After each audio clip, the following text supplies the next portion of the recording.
Sa ibang balita naman, isinusulong ngayon ng panukalang batas na nagbabawal sa paniningil ng system loss charges.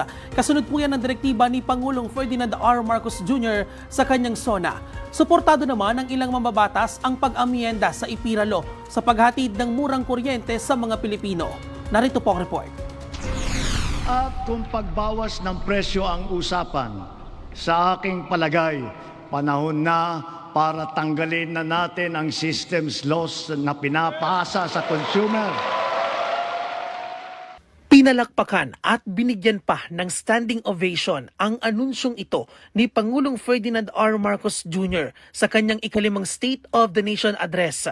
Nais kasi ng Pangulo na buwagin na sa buwan ng electric bill ang systems loss charges na pasakit sa mga Pilipino. Ipinanawagan din niya ang agarang pag-amyenda sa Electric Power Industry Reform Act o ang IPIRA. Dahil dito, inihain ni House Speaker Faustino Boyedi III at Majority Leader Sandro Marcos ang panukalang batas na nagbabawal sa paniningil ng systems loss charges. Puprotektahan nito ang mga consumer mula sa singil na nagmumula sa mga kondisyon na nasa kontrol ng distribution utilities. Oras na maisabatas ito, hindi napapasanin ng customers ang mga nawalang kita dahil sa pagnanakaw ng kuryente, mahinang collection system, palpak na maintenance at kapabayaan ng distribution utilities. Ang Energy Regulatory Commission ang magtatakda kung anong limitadong bahagi ng kuryenteng nawala ang maaring mabawi bilang bahagi ng distribution wheeling charge.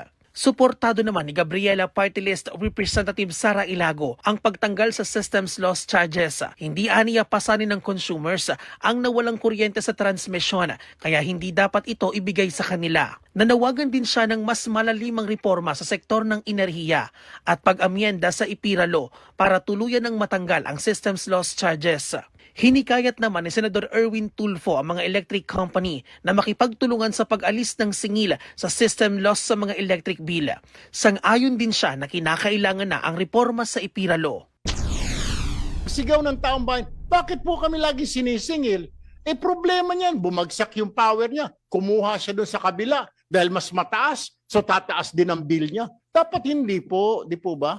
Kung ano man yung single talaga sa kanya, yun lang. Sana po maayos po ninyo sa lalong madaling panahon dahil parusaw talaga ito. Pabigat po ito.